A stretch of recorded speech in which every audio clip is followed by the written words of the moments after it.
Hey, welcome back to our first monthly BRIC meeting since January 2020. Been a long time. We were at the Ice House downtown Bryan. Been a heck of a long month since then. I think it was like a 6 month long month. So I hope everyone's been staying safe and buying houses. So we're letting a few more people log on before we get started. But we want to thank University Title Company, our title sponsor. Thanks Jet Lending for their support. We're actually crashing their studio tonight. So tonight we're going to be talking to Dominique Powell with the City of College Station. We're going to talk to Kevin Kuklis, real estate investor, Rob Trigg with Jet Lending, and Kyle Casper and Clark Kurz with Tanzanite Holdings, also investors. So get your questions ready. Start posting them on Facebook, on YouTube. We'll see them. We'll put them up on the screen. And we're going to be back next month. So hit subscribe wherever you are, Facebook, YouTube. Tell us how it went and what you'd like to see in the future. So tonight, our first ever guest on BRIC live stream, the honor goes to Dominique Powell, the Director of Sports and Events with the City of College Station. So Dom, welcome aboard. Hey, I'm honored to be number one. This is a lot of pressure. Yes, sir. You're the first. So tell me, what's a Director of Sports and Events do? Oh man, so I get the honor of promoting College Station every day, and specifically to a sports crowd, sports tournaments, youth, amateur, adults.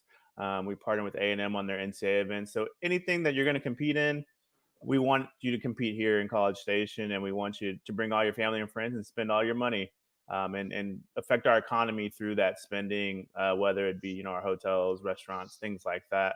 But yeah, that's in a shell what I do on the daily. So speaking of sports, Aggie football. I know I'm starting to see events pop up on my calendar. So we're gonna play or what? Whew. I think we all want to play. And after we got through college football this weekend, I think there's going to be a great chance for us to play. I know A&M's doing all the right things to make sure everyone's doing things safely. I saw the announcement that no tailgating for the first game, but that's okay. We'll get down there and get to that part. But as long as we have some players on the field and some people coming in to watch the game, I think it's going to be great for us and our economy. Yeah. So I think that's awesome. So no tailgating, but do you know what the stands are going to look like?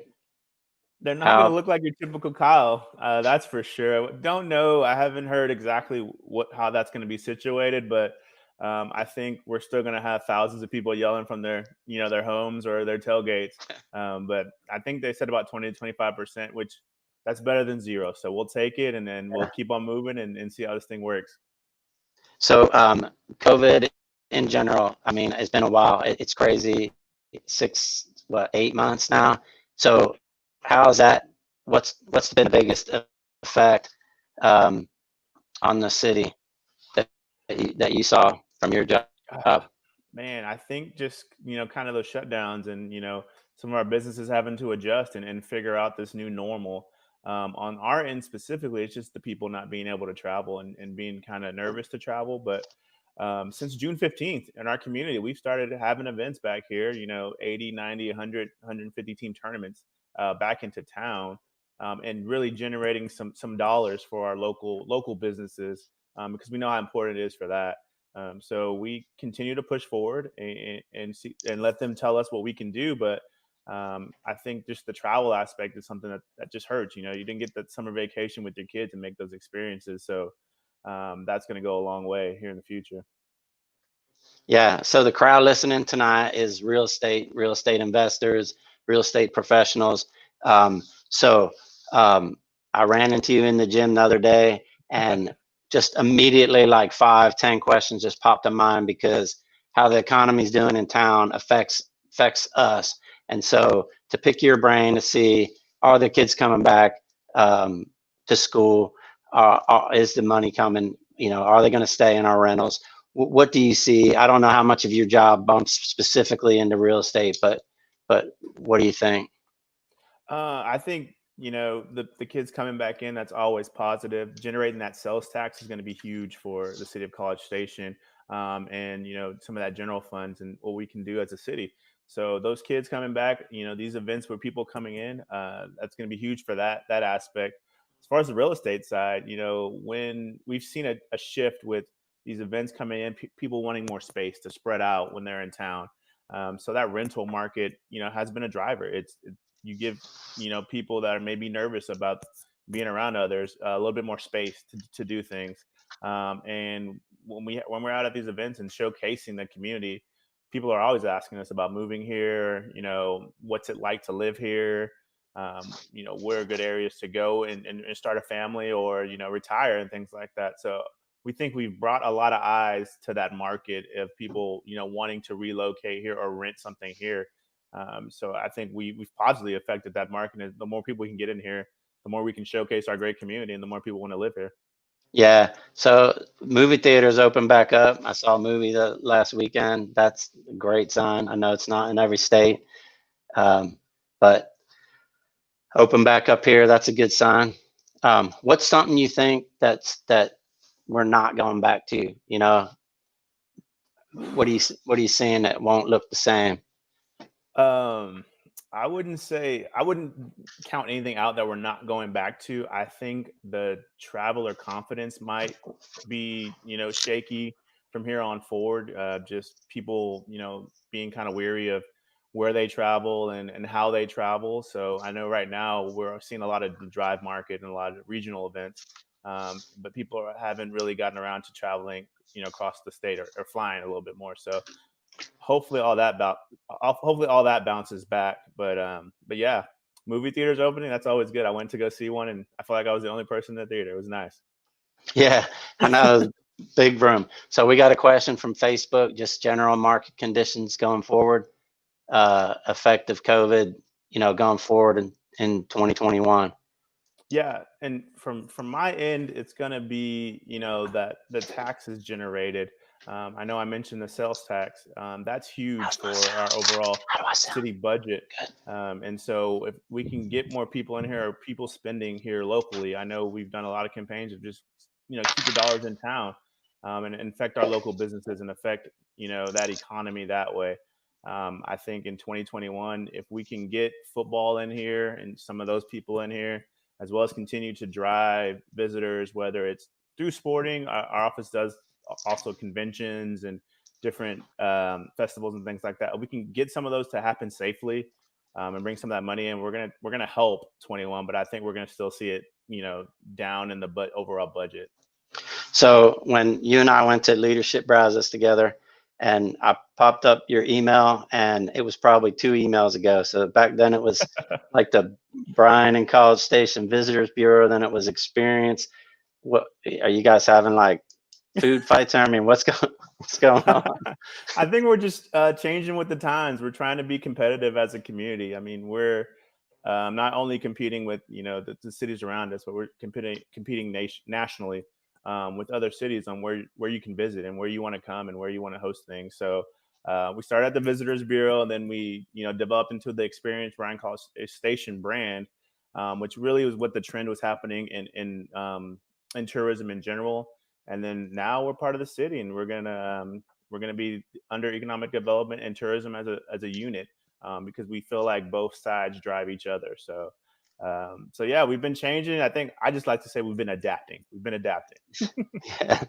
Yeah. So this is good. You're actually part of the city of College Station now, not separate.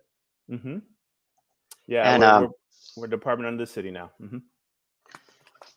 good. So um, what's a war story from a visitors bureau? I was trying to think of something. I don't know if you get people coming to town. Do you use our VRBOs? You put people in our rentals? What do you bump into our world at all? We bump into that world. A lot of people tend to stay there.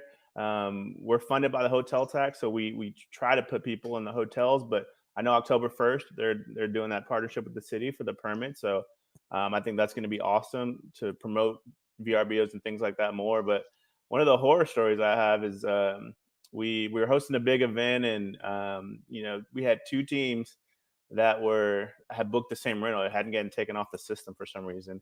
And so they showed up and they were like, well, we rented this. No, we rented this. And so they actually were going to have to play that afternoon. And the host was like, well, do y'all want to kind of just share their house? And they were like, no, it's not going to happen.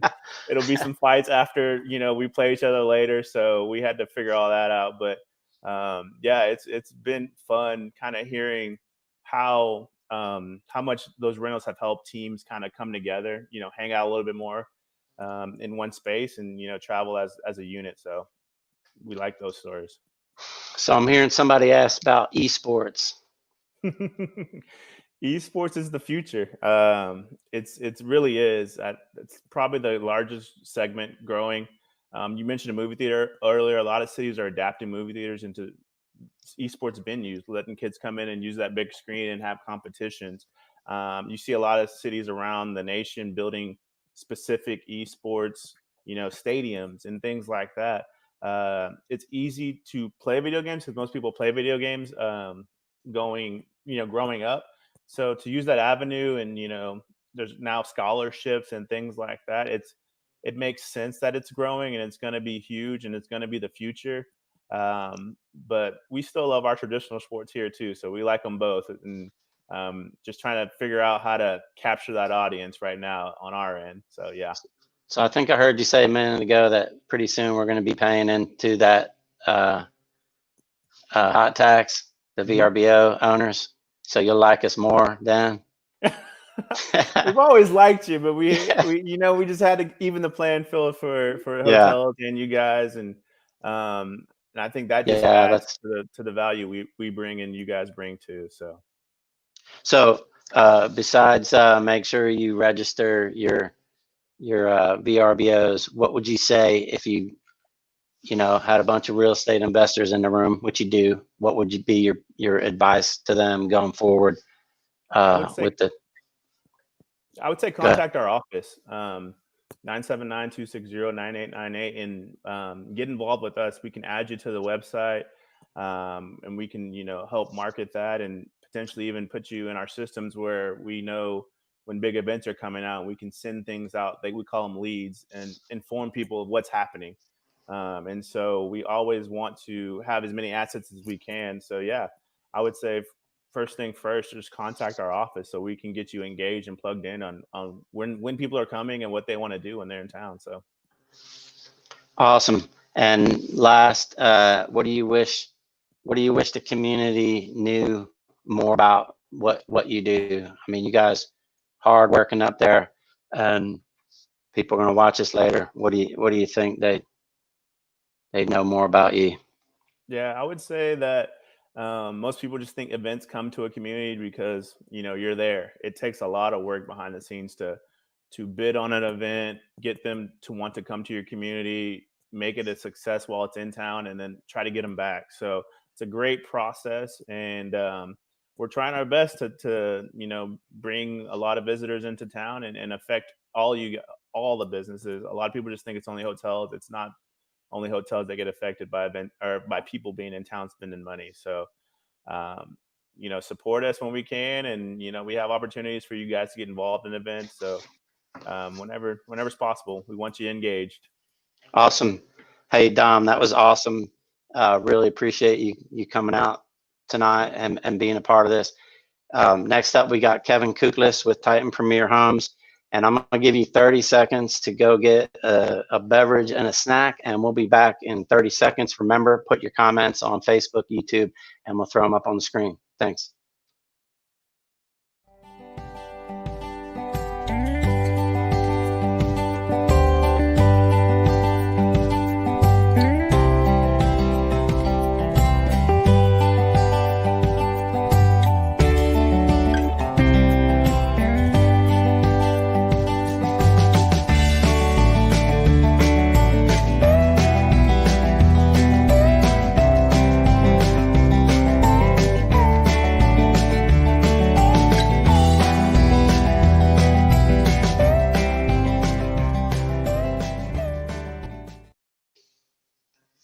Hey, and we're back. And we're back with Kevin Kuklis with Titan Premier Homes. Kevin, give us your elevator pitch. Who are you? What do you do? All right, I'm here. Kevin Kuklis, Titan Premier Investments. We do a lot of things. We love to number one, buy properties. We do a lot of flipping. We do some new builds. We're landlords, a little bit of land development. We do a lot of different things in a changing market, and deals kind of drive what we're active in lately, or all the time, really. So the power went out at your house there a few minutes ago? We had a power flash and it came back on. The problem is rebooting of internet isn't instantaneously, apparently. Yeah, we lost you. We're glad you're back with us.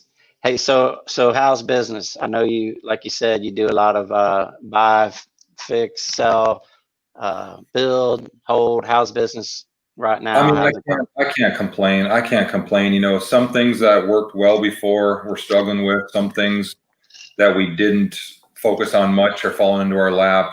You know, kind of water always finds its level, I guess. We've been sitting on some expensive stuff. We've got a few $500,000 to $600,000 sales that we've struggled. I mean, we can't move them. And we finally contracted 2 weeks ago, maybe. They should both close this month if everything works out. But a lot of these have been for sale since April. You know, it's bankers in their room love when we hold stuff. I don't when I'm holding expensive stuff for 6 months or whatever the math is. It's not fun, but no, I get nervous after 10 days or so. You know, cheaper, decent products always move. You know, I don't know what to expect, because the next time, you know, the next time you list something you think doesn't move, it moves, and the thing you think's a slam dunk, you know, is stale. So it's hard to know.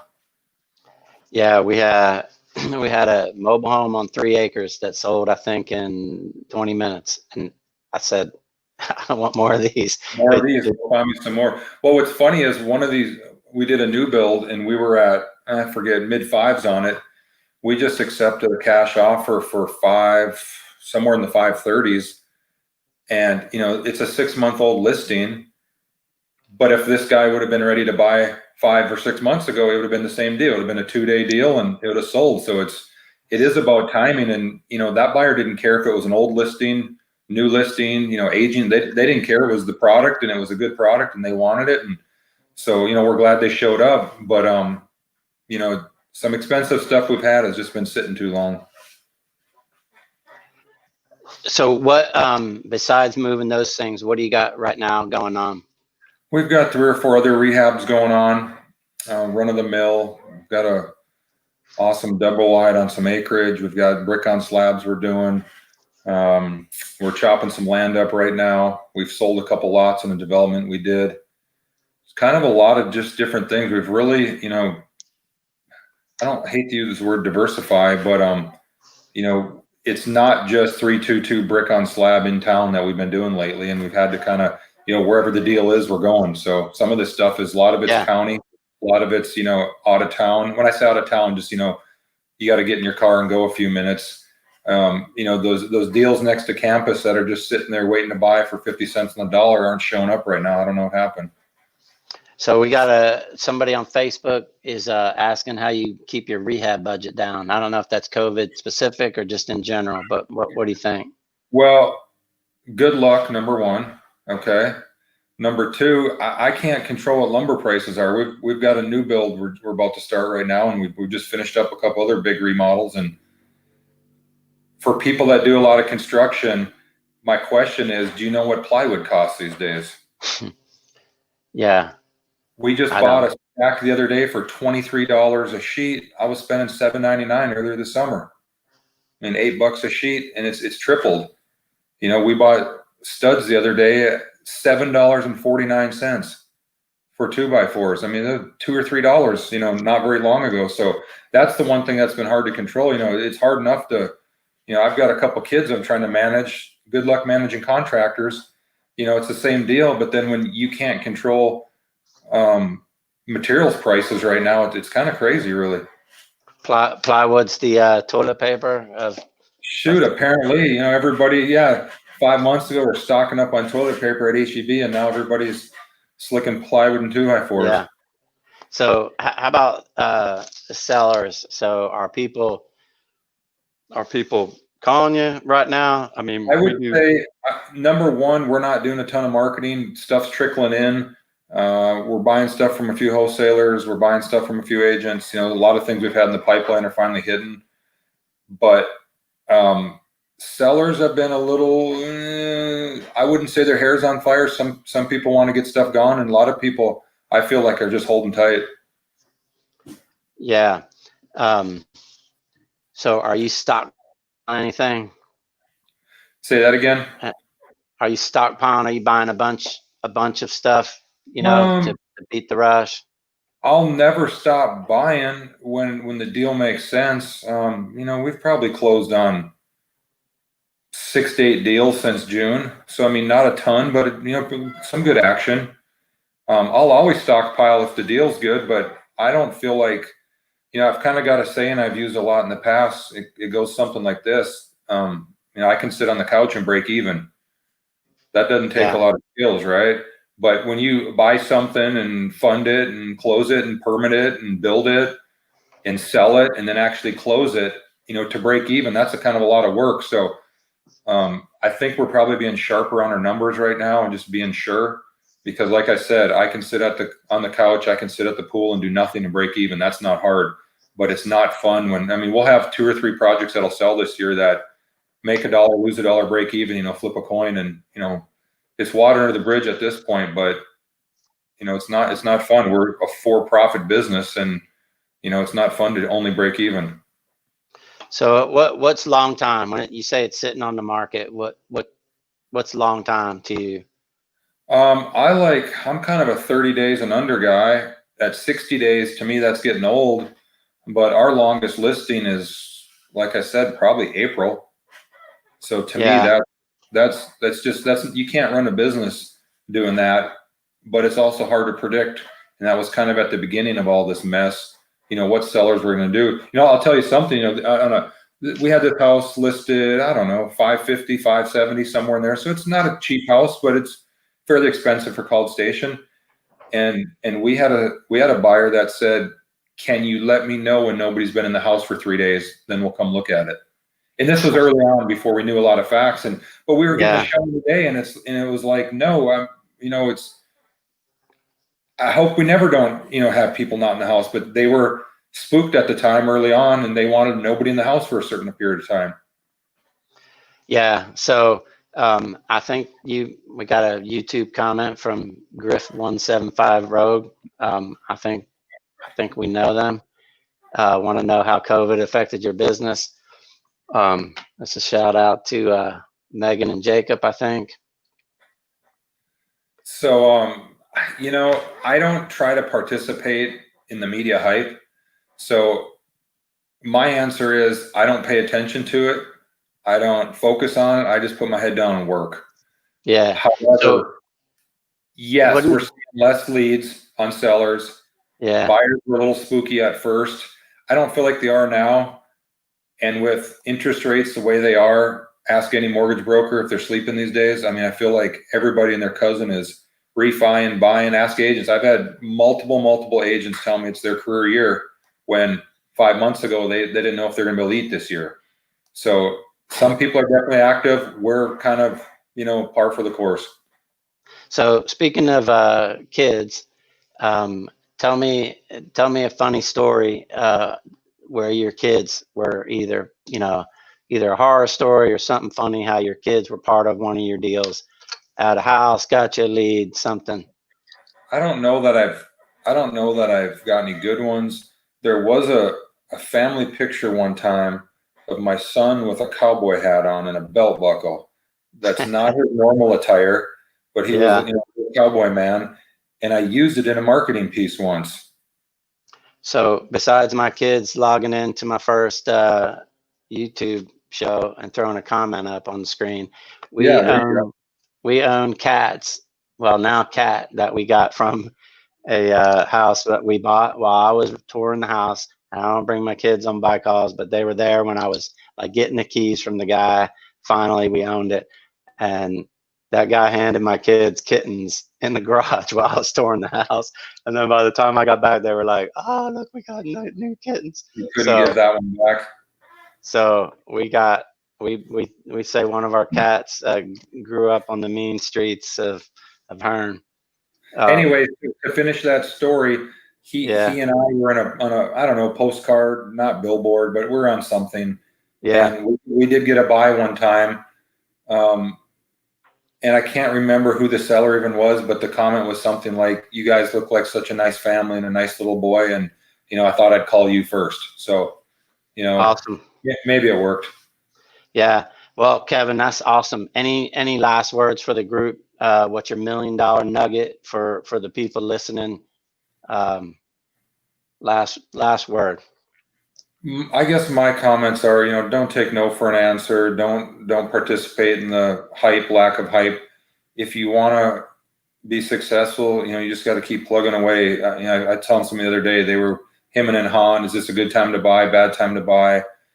Should we wait? Should we do it now? And I said, while you're hemming and hawing, I probably bought 2 more. So, if you're going to sit on the sidelines and figure out if you should do it or not, guys like me, guys like you, and there's plenty more on this call that, are still active. So, don't participate in the skies falling mentality. If there's a deal out there and you like it, go snatch it.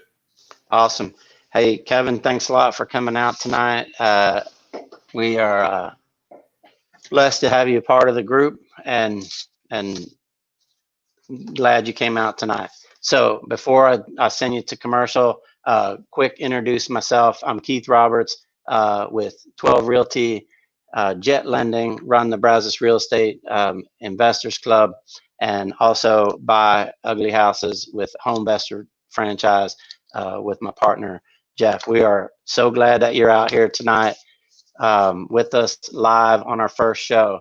So with Kevin, and we got up next. So now's the time. Go recharge your glass, get another snack, get your comments posted. We got Rob Trigg coming up in 30 seconds with Jet Lending. See you on the other side.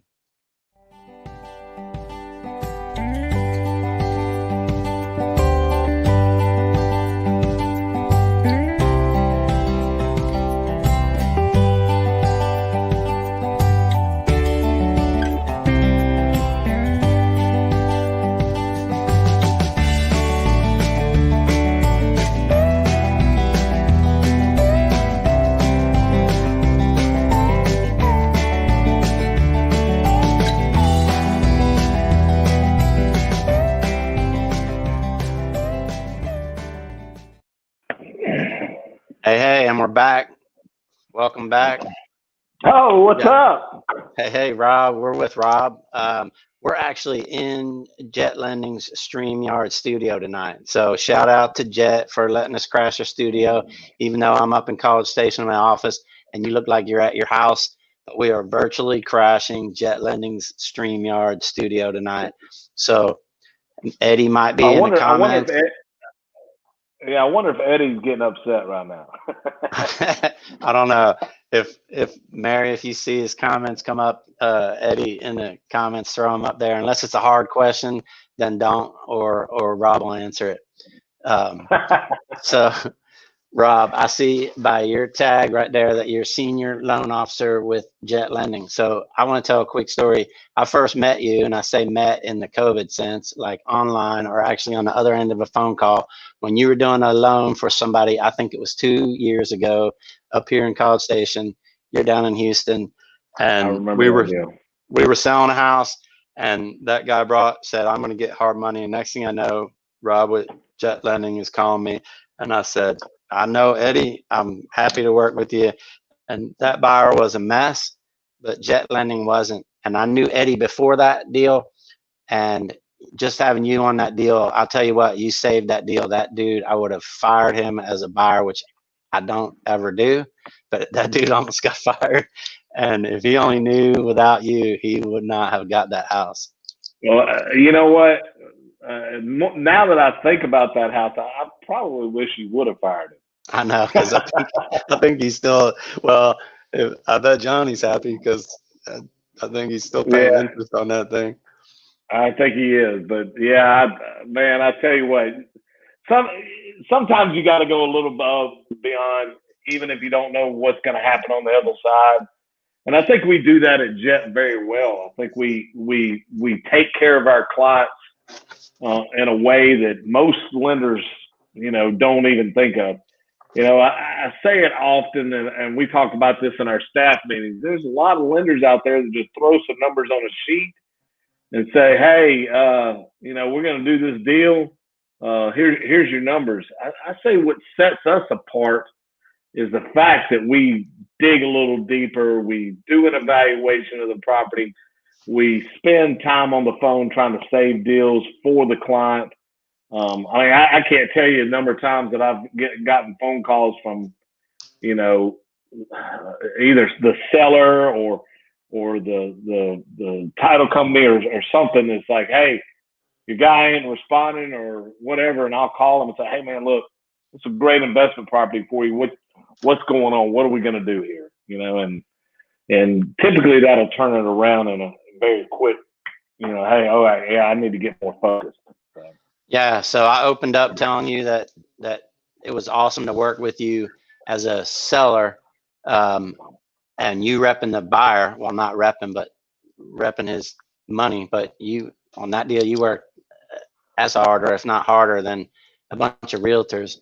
And now I'm a loan officer with Jet Lending also, and I get to see inside. I get to see the other side of how much y'all do to get this money into the buyer's hands for these projects, and it's amazing. It's a lot of work.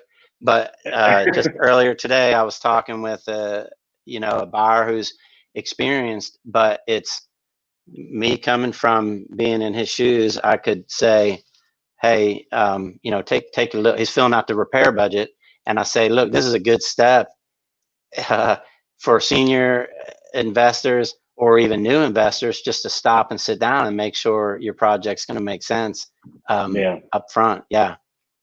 Yeah, I mean, there's a lot of things that, you know, and being, I've done this for 5 years. I think you've been doing it quite a bit longer, but I think what sets us apart far in between any other lenders is that we actually care if you're getting into a property that's going to make you money. Our initial analysis is, I mean, if you could put a price tag on the fact that a home investor and one of the largest home investor looks at every one of the deals that comes across the table, if you can put a price tag on that, by all means, tell me. And that's a free evaluation that's done. Eddie Gant, I mean, if he's watching or whatever, I always use his name because, you know, he's well known. He's very well known as far as being one of the smartest investors in Houston. And he if he looks at your deal and says, "Hey, I'd buy it for that price," or, you know, that's a great deal. Or on the flip side of that, "Rob, you might want to consider this," or, you know, y'all might want to take a look at this, and this.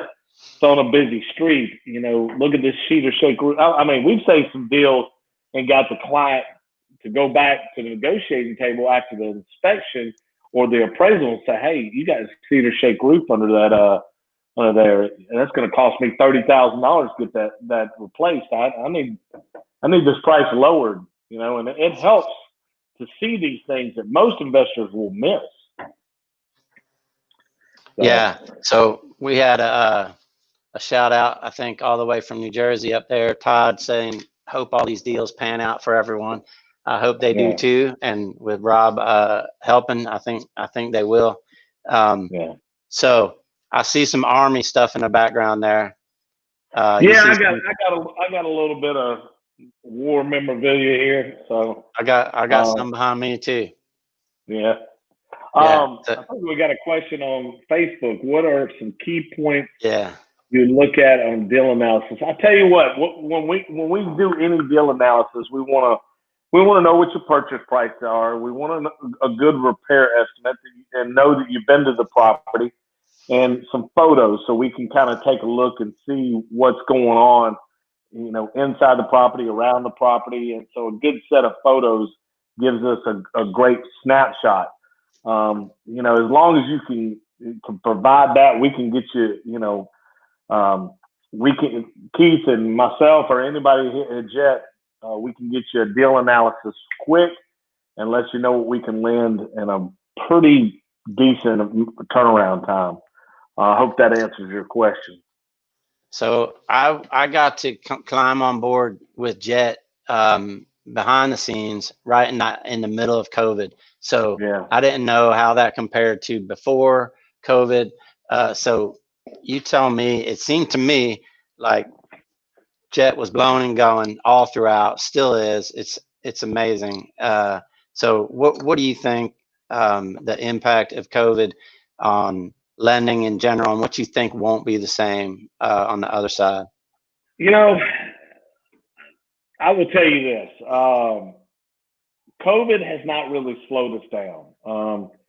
I think on the other side of this, as far as meetings and stuff like that, and we've talked about this in our weekly staff meeting, I think meetings are going to change. You know, I think people are starting to realize that they can get a bigger audience quicker and have more views about what their product offers just by doing it online. I think that's honestly that's probably going to be the biggest thing as far as, you know, real estate and getting back to, you know, kind of a normalcy. I still think it's normal right now because we haven't seen the dips that, you know, other things like restaurant industry has seen.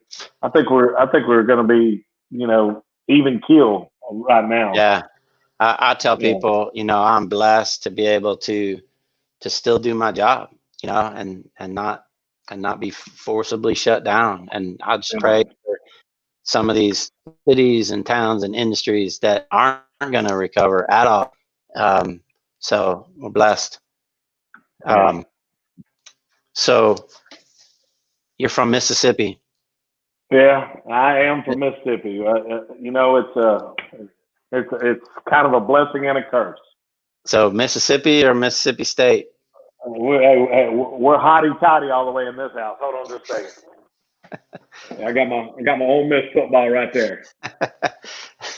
I think the Aggies are playing Mississippi State coming up here in a few weeks. Yeah. So Johnny and Eddie. Yeah, I've got a little bitty Ole Miss thing on my bumper, but you know, at the office, I respect the fact that Johnny and Eddie went to Mississippi State. You know, I got no horse in either race, to be honest with you.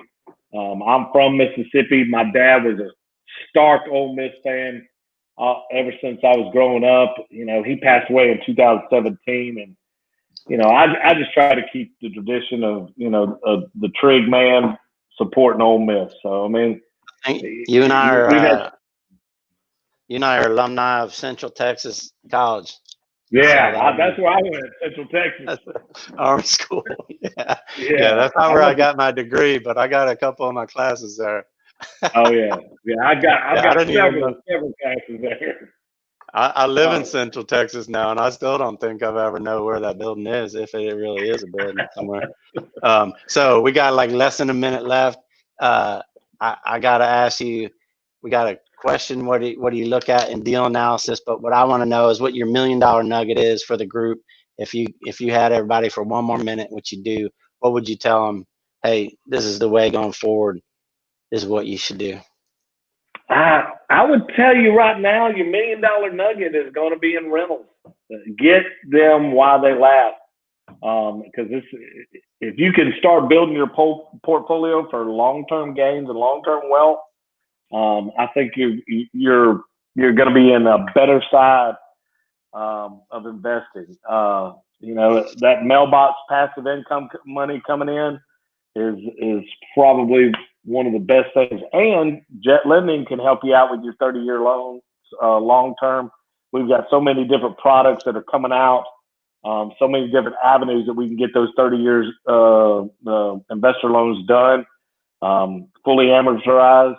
And I'd say, hey, if you're an investor and you're trying to get into this, you know, get as many rentals as you can, because when you're old and gray and they're all paid off and you got them all rented and you don't have to worry about anything, that's far better than flipping anything. I got an offer on one of my rentals today, so I still deciding it. Hey, Rob, thanks a lot. That's awesome. It's great to talk to you every day, but it's great to bend your ear out here, bring you up here to BRIC. If and when we get back into a actual live building, we want you to come back up and get I you up on the appreciate stage. it. So we appreciate that. So next, last but not least, is some more local Brazos investors, Clark Kurz and Kyle Casper with Tanzanite Holdings. So if this were a drinking game, you'd be going to get your next beverage right now. We'll be back in 30 seconds.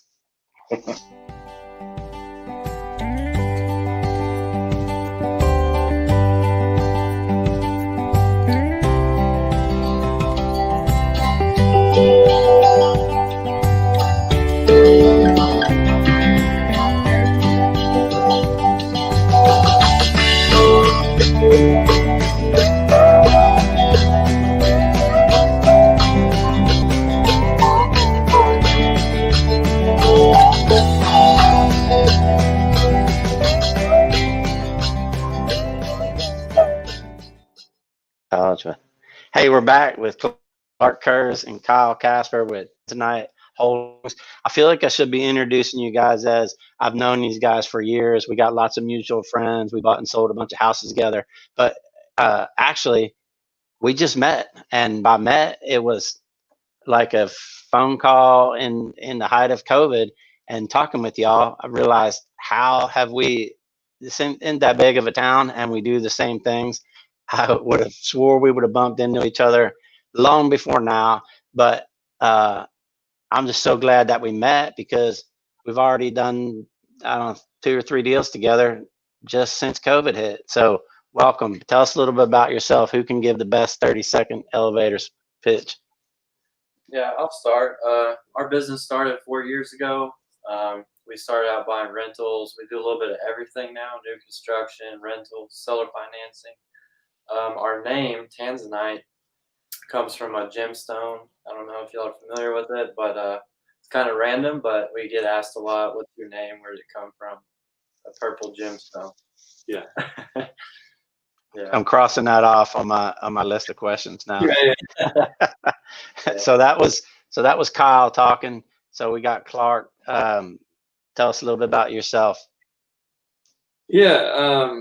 Well, I was not in the Army. You got your stuff, and I was like, I've got a crazy painting for my sister and a piano and a keyboard, and I took the guitar down off the wall so that it wouldn't look like a straight music studio in here.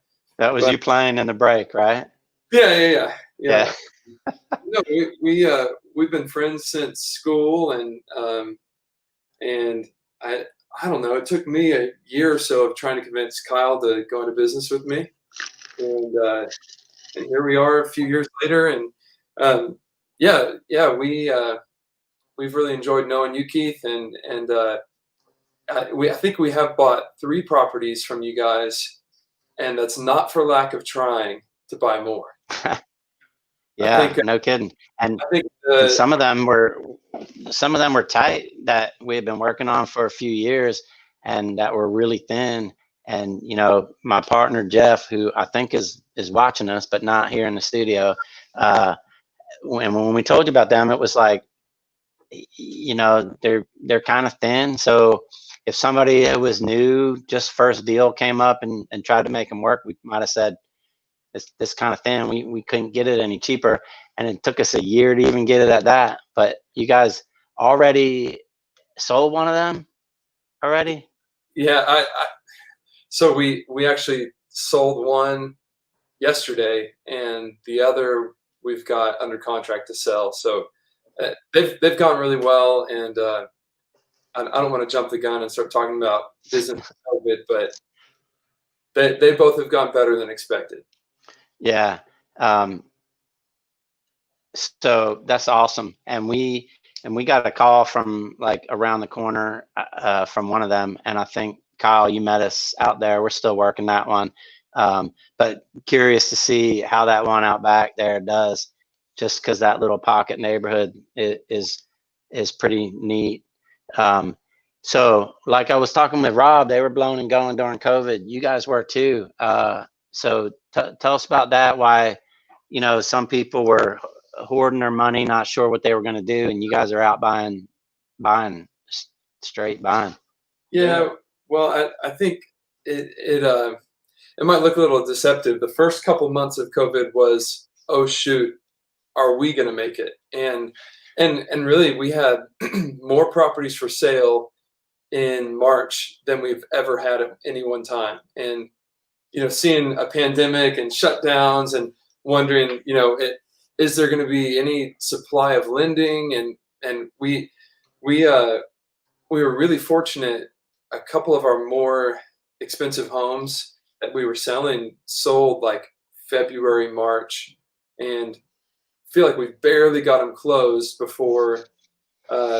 We had one where the lender started picking apart little details to delay closing, stuff that we had never seen before. Neither realtor or brokers involved had ever seen delaying a closing, but we got that stuff sold, and then we kind of caught our breath, you know, cried off a little bit of the trauma, looked at each other and said, should we dive back in and go for the next ones? And we're glad we did. Yeah, it's pretty awesome. So, are you guys doing anything different now as a result of COVID, or you know, something you think you won't go back to? What do you think? Yeah, I would say one of the lessons we've learned, not just because of COVID in general, but COVID reinforced it, is spending less money on the front end. So that might be buying a cheaper property rather than a big, ginormous house, or maybe buying a lot and sitting on it until the right time, a month later, 3 months later. But that's one of the lessons we've learned. And so right now we're kind of we're getting small stuff, you know, and it takes more work, but it's safer feeling. Yeah. So Adam on YouTube asked what some unexpected or your biggest unexpected expenses in your flips starting out. I think this is a little embarrassing to say, but it's just the truth. On our first flip, we didn't bother to really take a good look at the foundation. And, like, if you want to know the gold star rookie mistake you can make, and it's just not even looking. And that one kind of ate our lunch. So look at the foundation. Have a decent foundation guy come inspect it, and by decent foundation guy, not just one that wants to adjust every foundation that's ever been poured, but someone who will tell you this one can pass. You know, you're gonna rent it. Well, there's nothing wrong. You know, buy it, rent it. Yeah, if we were in-house, I'd be pointing at Walt, one of our sponsors, and Brazos Valley Solutions, and I can't tell you how many times he's come out and looked at one of ours and given me a thumbs up and hopped in his car, and sometimes I'm standing there with the seller, you know, and he knows I need your number to negotiate. I love your sketch, all that stuff later, but he's slipped me a little post-it note with a number like 6,500 on it, and as I'm talking, but not always, and that's what I like too. It's nope, this is good. This is good when you should buy it. So same we've worked with, and same story. We have skipped out on some really bad deals with his help. So we learned our lesson. Yeah, I think the starting out getting an inspector is great for the price of forfeit. Well, Waltz is free, but the general inspection, because the buyer you sell to is going to hire an inspector. So, and you might as well have somebody look and touch everything, because if you don't touch it, nobody going to touch it till that buyer's inspector. Where do y'all buy? What's your sweet spot? What are you guys looking for? Well, my disclaimer is that we buy anything if the deal makes sense and if the numbers shake out. But Kyle was saying we have been targeting lower dollar values. So I'd say anything after repair value of 100 to 175 has been kind of our sweet spot. And so hopefully we're paying as low as $1,000 for that house. No, that's still thinking. Yeah. But that's kind of been our sweet spot lately. Yeah. We steer away from 400s. Yeah, that's where we've gotten burned. Yeah. So Jeff and I dabbled in that 400 range. That was from a tax sale or a trustee sale, and we did all right on it. We didn't take it to retail rehab, and I think that, you know, we just cleaned it up and sold it as a project for someone else. But yeah, that rehab, high-end rehab, everything's more expensive. Yeah. So, so this question up here is there an insatiable demand? And I'll let y'all answer. And I think that's, you know, where you're looking for deals, I think. But what would y'all say to that? Yeah, we bought a house in Bryan off Highway 21 for 130 something thousand just a few months ago, and I saw on Monday the same house, same floor plan, 2 houses down was like $25,000 more. I don't know if Wow. I'll do that, but that shows you within a few months prices have gone up in the teens percentage wise, and you know, yeah, so there's a lot of demand for the right house. Yeah. So besides Check the Foundation, if Clark and Kyle were Bill and Ted and this was your movie and you went back in time, talked to y'all just starting out, and one of y'all said inspect the foundation, what would the other thing be? What do you think? That's a good question. I would say have a really good AC guy, because Oh my God. a lot of AC companies are really expensive and they may do a good job, but they're gonna charge you an arm and a couple legs. But we found if you can find the guy that does it on the side and he's trustworthy and he's just gonna charge you what's fair.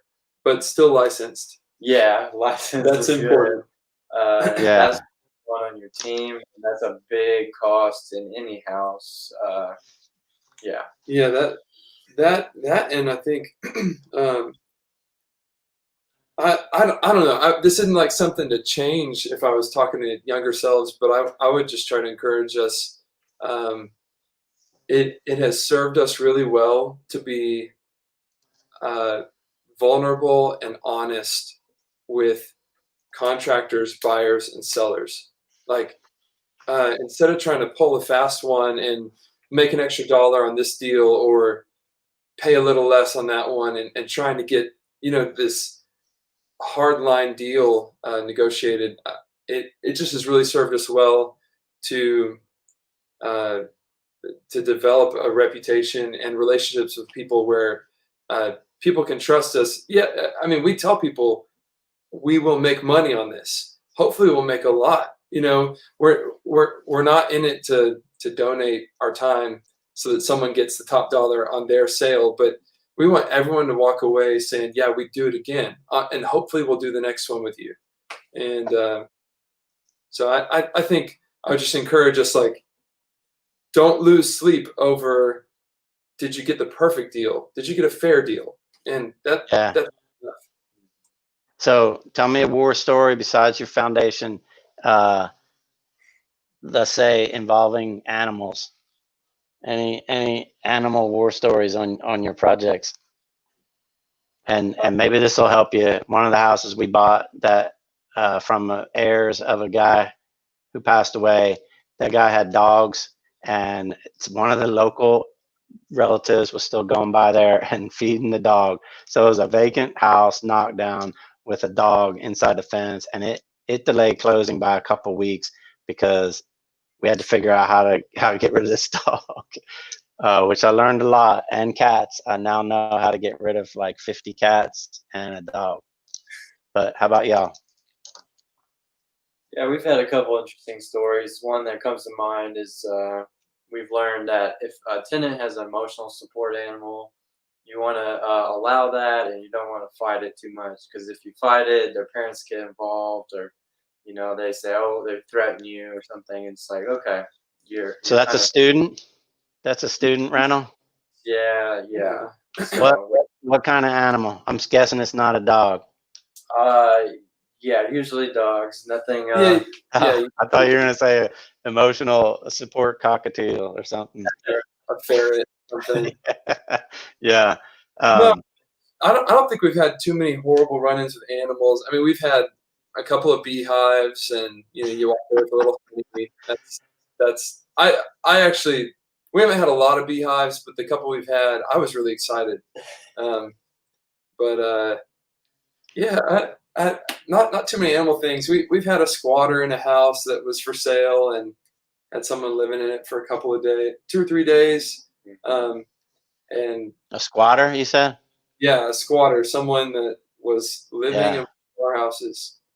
Yeah. So one of the houses we wanted, I don't think y'all went out and looked at it, but we sold it and it was supposed to close. What is it now? Tuesday, yesterday, and the tenant's still in it. So, and the tenant's related. So I'm hoping that he leaves but at least this closing's getting delayed. We've had them in there after we own it, and that's not always ideal. So about to wrap it up, but just what do you think? Parting comments. I'll give you each, but just for the investors out there, you guys are doing a great job. And what kind of nugget would you pass along to the group tonight? Yeah, my thought is just to have fun with what you're doing. It can be real serious when you're dealing with properties and people, and there's always hard stuff. But get your bankers to take you out to lunch. Do fun maintenance stuff yourself. Get out of town, go to Home Depot, spend a few hours there, stuff like that. Yeah, we did a company dove hunt the other day, and we're going on another one coming up with one of our lenders. And I almost didn't go, and then I thought, no, just like you said, let's have some fun. Part of the business. Yeah. Get Jet Lending to take you out to lunch and yeah. yeah. My wife asked me when we're driving, did you eat at that restaurant? And the answer is always yes. She gets mad. I'm like, when we go out to eat, you always want to go to the same place. I pick a different place, and it's about 3 or 4 times a week. So so that's your comment too, Clark, is to have fun. Yeah, and I would even say I remember one of the first things we said to each other when we were setting off on our first couple of deals. It was, if we break even, we're going to learn a lot and we're going to get a free education. If we lose money, we're going to learn a lot and we're going to get a paid education. Yeah, but absolutely. If we figure out how to make money in this business, then we're getting paid to learn. And that's like, Kyle is a lifelong learner. I'm a seasonal learner, but yeah, I just think that was kind of the mission from the start was let's go do our best and see what we can learn. And so I don't know. I'm not saying be careless, even if you lose a ton of money on your first one. Yay! It's like be quiet, keep doing your homework. But breaking even when you're starting, it's not the end of the world. Yeah, and I tell people starting out, same thing. You can go pay a lot of money to a guru, or you can bring your deal to an investor that you trust here. And that's what this BRIC is designed for, to kind of shine a light on a community that could be shady. But if you try something shady, we'll just tell each other. So bring that deal to a partner here, and half of something is better than nothing, or you losing your shirt and never investing in real estate again, which I've seen happen.